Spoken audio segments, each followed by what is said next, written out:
Drama की शुरुआत Shin के स्कूल के पहले दिन से होती है। वह अपना क्लासरूम ढूंढते हुए गलती से एक लड़के से टकरा जाती है जिसका नाम गिश है। गिरते गिरते शिन को गिश संभाल लेता है, लेकिन कुछ कहने से पहले ही वह चला जाता है। बाद में स्कूल की वेलकम सेरेमनी में बताया जाता है कि गिश का IQ 200% है और वह पूरे स्कूल का सबसे होशियार छात्र है। सभी छात्र उसकी तारीफ करते हैं और शिन भी उसकी ओर आकर्षित हो जाती है, लेकिन उसे पता चलता है कि टॉप स्टूडेंट्स की अलग बिल्डिंग होती है। गिश न सिर्फ पढ़ाई में तेज है बल्कि बेहद मुश्किल गणित के सवाल भी सबके सामने हल कर देता है। एक दिन शिन और दूसरी लड़कियों को पता चलता है कि गिश कैफे में है। सभी उसे देखने दौड़ती हैं। एक सेमिनार के दौरान गिश चाइल्डहुड कैंसर पर बात करता है। तब उसकी एक तस्वीर एक लड़की शाओ के साथ दिखाई जाती है, जिससे अफवाह फैल जाती है कि दोनों रिलेशनशिप में हैं। शिन उदास हो जाती है। उस दिन एक लड़का एन शिन को प्रपोज करता है, लेकिन वह मना कर देती है और कहती है कि वह गिश से प्यार करती है। शिन की दोस्त उसकी मदद करती है और ब्रेक में शिन गिश से मिलने जाती है। वह उसे गिफ्ट देकर अपने प्यार का इजहार करती है, लेकिन गिश उसे यह कहकर ठुकरा देता है कि उसे नासमझ लड़कियां पसंद नहीं। शिन टूट जाती है। हालांकि उसे लगता है किसी ने नहीं देखा, लेकिन सिक्योरिटी कैमरे की वीडियो वायरल हो जाती है और पूरा स्कूल उसका मजाक उड़ाने लगता है। घर लौटने पर शिन देखती है कि उसका घर गिर चुका है और मीडिया उन्हें बेघर परिवार बताने लगता है। स्कूल में छात्र उसके लिए चंदा इकट्ठा करते हैं, लेकिन शिन मदद लेने से मना कर देती है।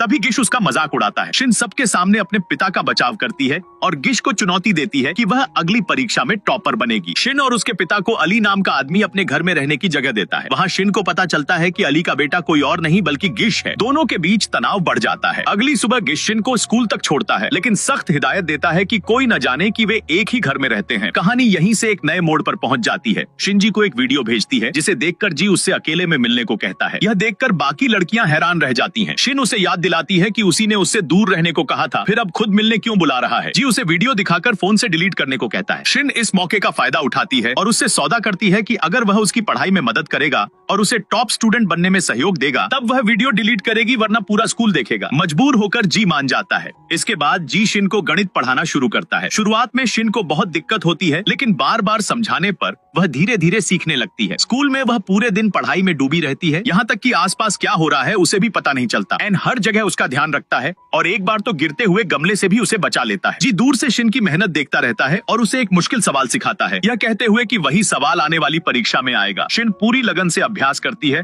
और सही हल निकालना सीख जाती है। थककर जी वहीं सो जाता है और शिन उसके पास बैठकर खुद से वादा करती है कि वह उसकी उम्मीदों से आगे बढ़ेगी। दोनों वहीं सो जाते हैं और जी की माँ उनकी तस्वीर ले लेती है। परीक्षा के दिन शिन सारे सवाल पूरे कर लेती है। रिजल्ट आने पर वह टॉप स्टूडेंट्स की लिस्ट में अपना नाम ढूंढती है, लेकिन पहले नजर नहीं आता। आसपास की लड़कियां उसका मजाक उड़ाने लगती हैं। तभी प्रशासन दोबारा चेक करके बताता है कि शिन का नाम गलती से छूट गया था और वह टॉप स्टूडेंट्स में शामिल है। जी सबके सामने बोर्ड पर शिन का नाम लिखता है। शिन खुशी से कहती है कि आखिर उसका नाम भी जी के साथ लिखा गया है। इसके बाद स्कूल की स्पोर्ट्स प्रतियोगिता होती है।